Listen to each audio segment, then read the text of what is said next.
Welcome everybody. In this video, I'm going to show you how to make TikTok account private. Now this works for both Android and iOS, so just follow the steps I'm taking.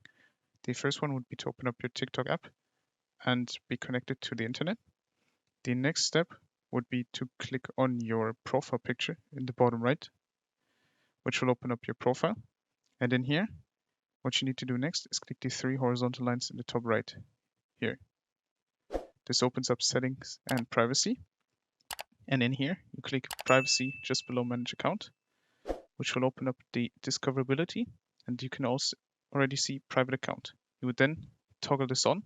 I sadly can't because my account is on public and not on this is a professional account, so I can see analytics, which would have to be switched back to. Now, then you can enable the private account. The next step you could do is change the safety. For example, do it is on everyone here.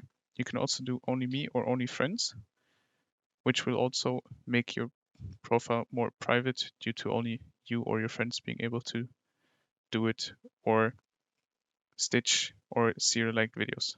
I hope I could help you out in making your TikTok account private. If I did, please leave a like. If you have any questions, put them in the comments below and subscribe. I'll see you in the next one. Bye.